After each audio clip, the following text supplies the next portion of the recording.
Hi there everyone, I'm the nature guy, and right now we are at Curlew Pond in Estero Llano State Park in southern Texas, right along the Mexican border. In fact, Mexico is just that way, about 5 miles.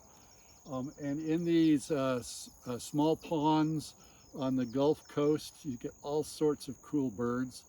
And what you can hear behind me a little bit are a family of least grebes. Now, grebes are the smallest of the sort of that loon family. Loons and grebes kind of look a lot similar. Their legs are way far back in their body, so they're really good at diving, but it means they're horrible at walking on land. And so their nest has to be right on shore so they can just kind of stumble and push themselves up. So loons are bigger, grebes are smaller, and the least grebe is the smallest. And we're going to take a look at them. So grebes like to live in these marshy ponds. If you look carefully, you can see there's a family of about 4 or 5 little ones. The mom's a little bigger and all dark.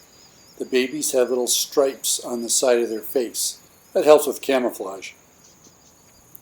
Now mom is busy pretty much all day long, as you can hear from the begging calls. She's got to dive and find enough food for all of her little ones, and the little ones are just about big enough now they can get their own food.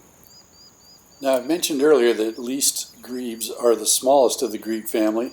An adult only weighs about 4 ounces. It's not very much, so they're mostly feathers, which makes them quite buoyant. Their wings are kind of short and curved and rounded, which makes them not very good long-distance flyers, so least grebes can't migrate. They can fly across a pond fine, but they can't migrate. And so they're restricted to warm climates where it doesn't get cold, like Mexico and Central America, but we also get them here in the very southern parts of Texas.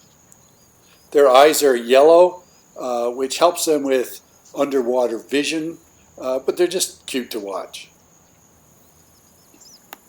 So grebes eat just about anything that's small and in the water.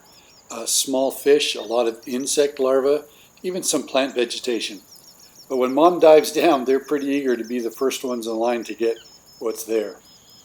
She'll be diving on and off all day and catching food and feeding the one who's closest.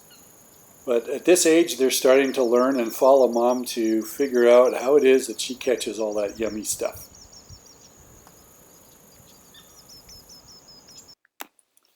So what's the lesson we can learn from the least grebe? Well, remember, it's the smallest of all the grebe family. It gets its name correctly, the least grebe. But you know, the Bible talks about being the least and the greatest.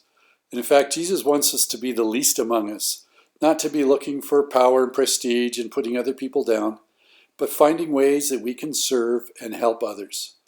That's what makes God's kingdom here on earth. See you next time. Bye.